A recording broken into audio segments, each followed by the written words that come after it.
Aha, anak-anakku sekalian, assalamualaikum warahmatullahi wabarakatuh. Teman-teman, yang hebat kelas 2A maupun kelas 2 ini, yang tentunya Pak Rahmat banggakan. Alhamdulillah, wassalatu wassalamu ala asrafil anbiya'i wal mursalin wa ala alihi wa ashabihi wa man sara ala nahdihi wa tamassaka bi sunnati ila yaumiddin. Asyhadu an la ilaha illallah wahdahu la syarika lah wa asyhadu anna Muhammadan abduhu wa rasuluhu wa ba'd. Anak-anak Pak Rahmat yang Bapak cintai, tidak ada kalimat yang pantas kita ucapkan di hari yang berbahagia ini, tidak lain adalah kalimat rasa syukur kita kepada Allah Subhanahu wa taala atas segala limpahan rahmat dan karunia serta nikmat yang Allah berikan kepada kita semua, sehingga kita bisa beraktivitas di hari ini.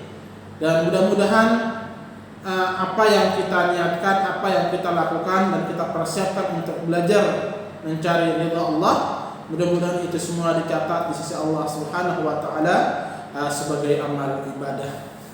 Kemudian salawat dan salam mudah-mudahan tetap tercurahkan kepada baginda Nabi besar kita Muhammad sallallahu alaihi wasallam beserta dengan para keluarga beliau, kemudian para sahabat, para tabi'in, tabi'ut tabi'in, kemudian orang-orang yang selalu senantiasa istiqomah di atas sunnah beliau, dan mudah-mudahan anak-anakku sekalian, kita semua, Pak Rahmat, kemudian Ananda semuanya, orang tua yang kita cintai, sahabat, keluarga, mudah-mudahan Allah mempertemukan kita dalam surga-Nya. Amin.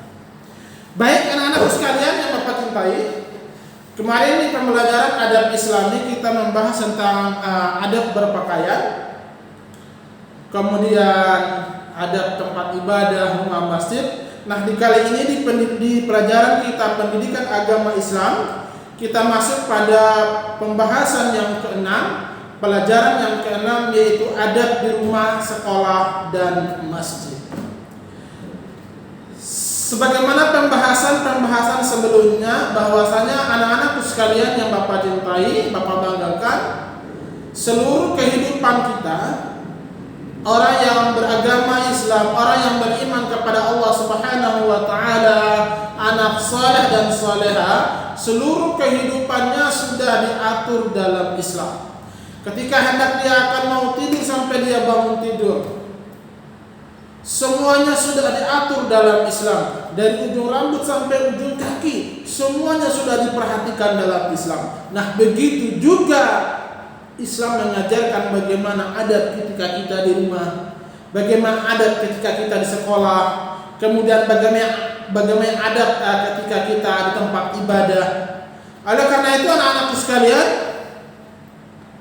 Nabi Allah Subhanahu wa taala berfirman dalam surah Al-Maidah, "Al-yauma akmaltu lakum dinakum wa atmamtu 'alaikum ni'mati wa raditu lakumul Islam dinan." Kata Allah, "Al-yauma akmaltu lakum dinakum." Pada hari ini, kata Allah, telah aku sempurnakan nikmatku untukmu.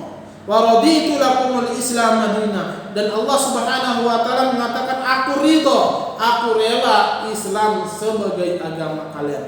Maka salah satu hikmah anak-anakku sekalian, pelajaran penting yang kita petik dalam sejarah perjalanan dakwah baginda Nabi sallallahu alaihi wasallam ketika beliau wafat adalah syariat Allah telah sempurna, maka Nabi sallallahu alaihi wasallam pun diambil oleh Allah, sang pencipta, khaliq kulli syai, yang menciptakan segala sesuatu, diambil kekasihnya, menandakan bahwasanya syariat Islam telah sempurna, tidak boleh kita menambahi apalagi juga mengurangi.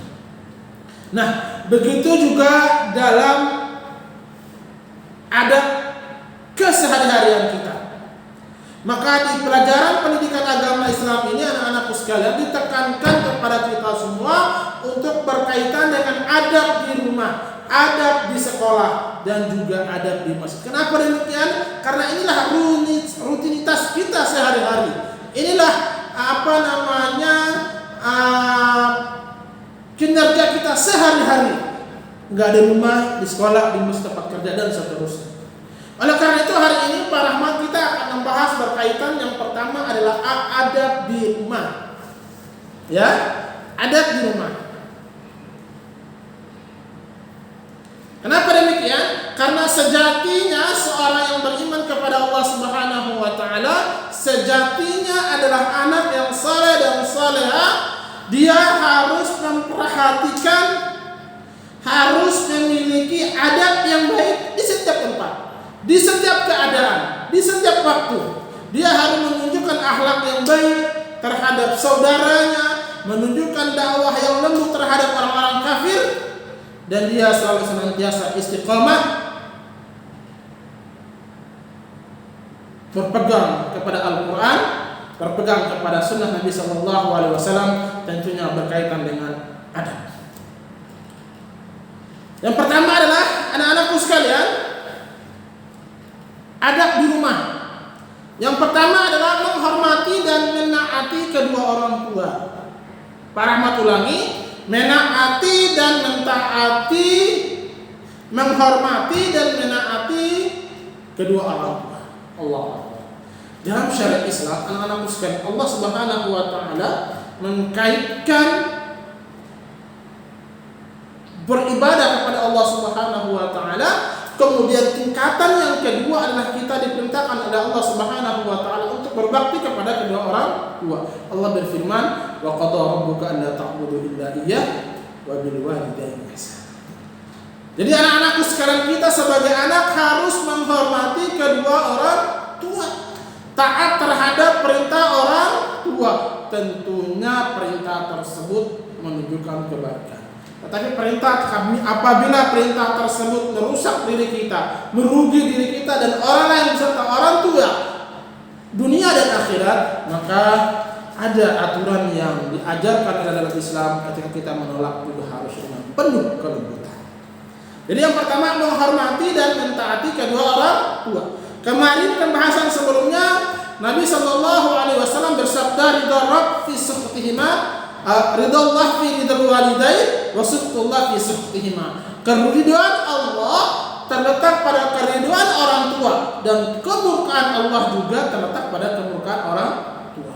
Maka anak-anakku sekalian, dalam ayat Al-Quran, wala taqul lahu, jangan kita membantah perintah orang tua. Tunggu tidak boleh. Kenapa demikian? Karena khawatir kita durhaka kepada kedua orang tua. Bayangkan anak-anakku sekalian, ibu kita mengandung kita, ketika kita masih dalam perut bunda kita ke kamar mandi, kadang ibu kita tidak bisa tidur tengah malam, sakit perut kan dalam perut kita. Kemudian ibu kita ke pasar, ke sekolah. Di mana orang tua, umi kita, ibu kita berangkat, kita selalu bersama dengan ibu kita. Ya, kemudian mengandung kita selama 9 bulan lebih.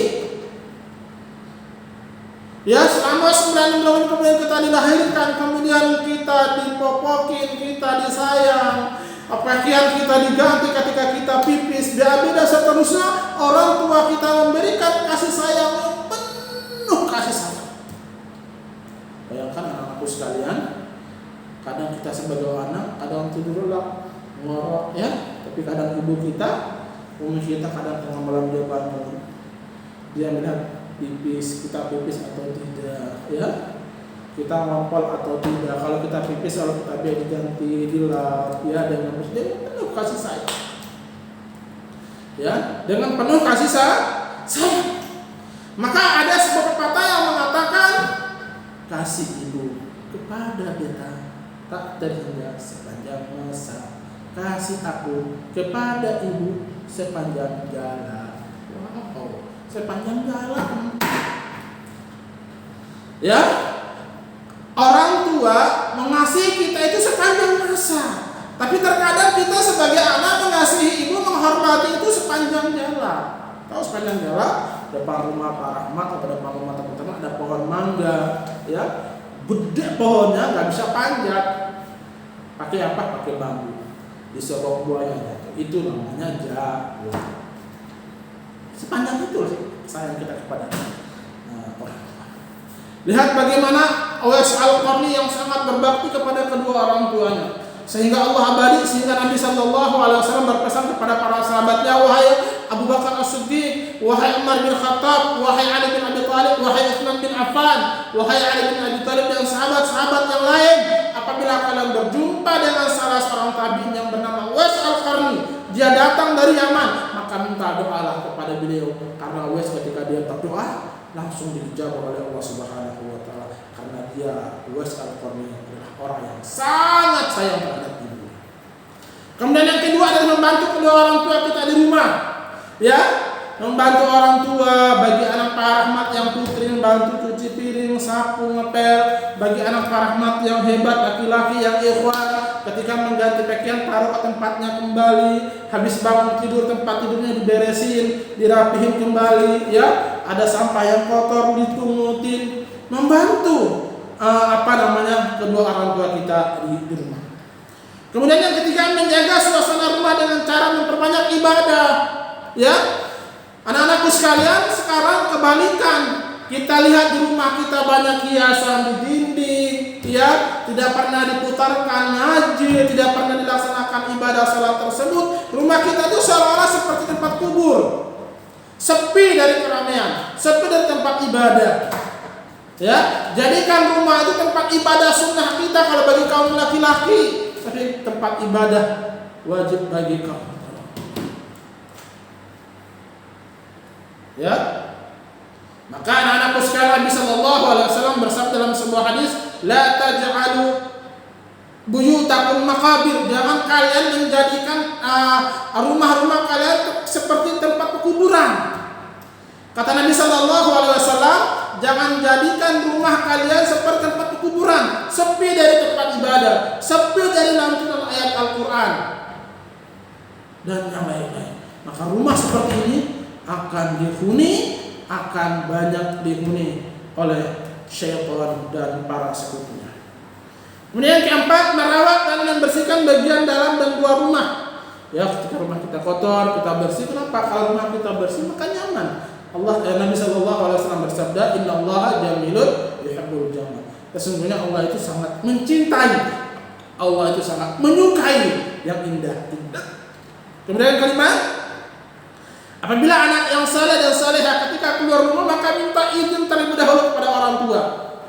Ya, Abi, Umi, saya mau main ke rumah si fulan. Abi, Umi, saya main ke rumah tetangga. Abi, Umi, saya main ke rumahnya si fulana dan si fulana. Harus minta izin terlebih dahulu. Kenapa demikian?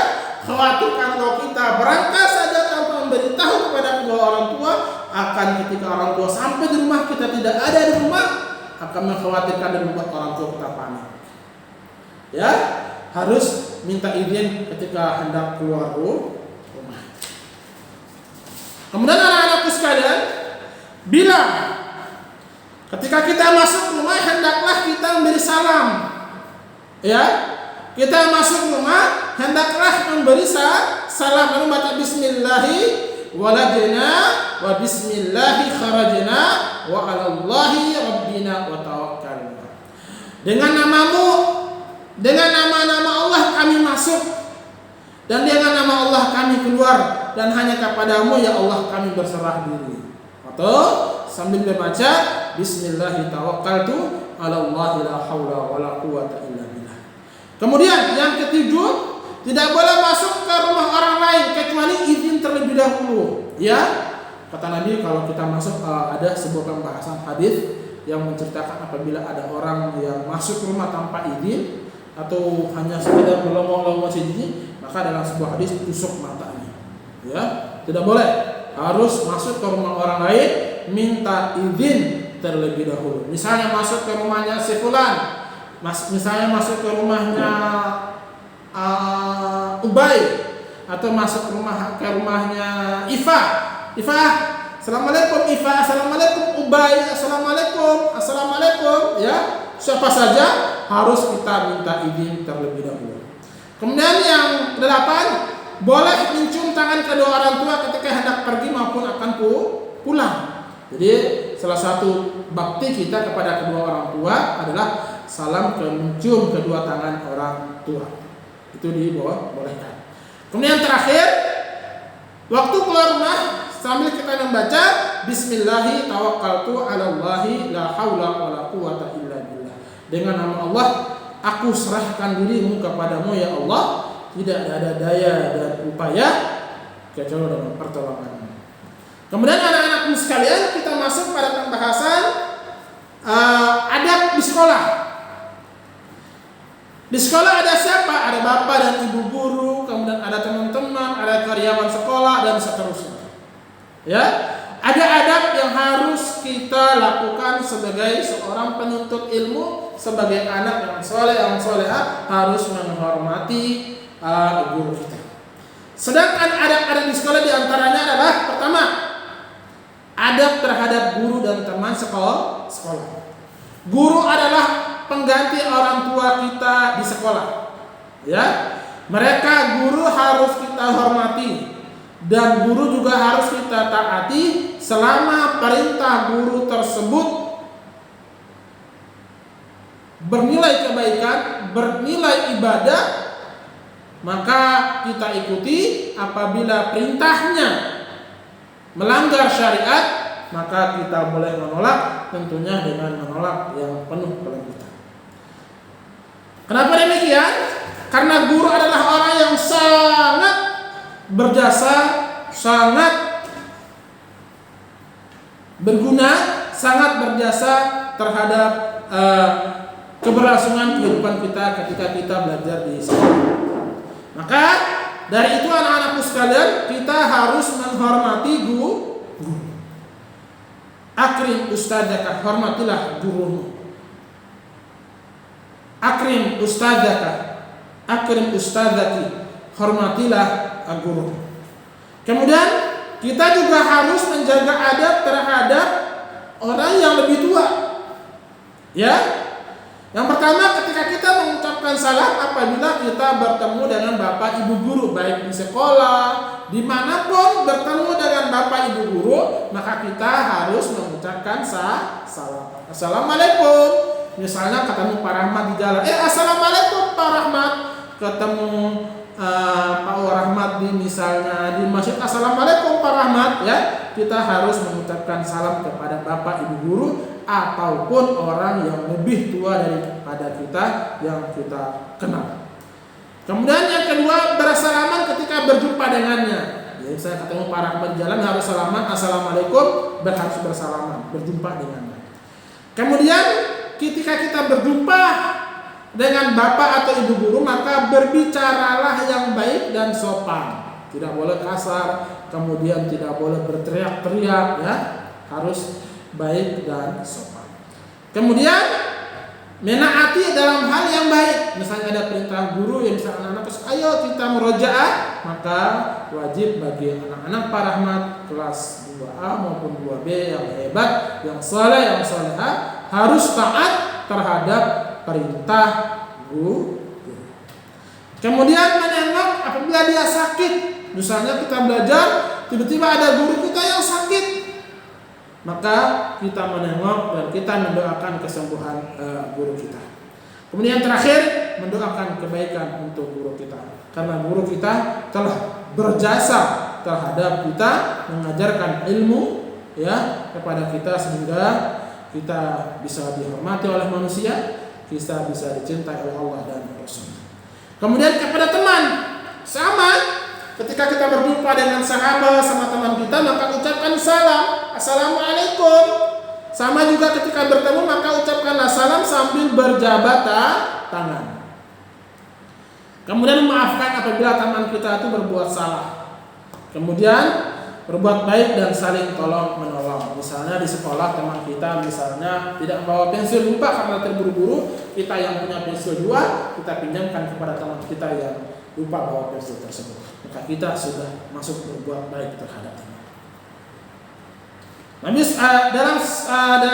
dalam riwayat yang lain, dalam sebuah ungkapan, awin akhaka mastata'ta, tolonglah saudaramu semampu kita. Tolonglah saudaramu dengan semampu kita.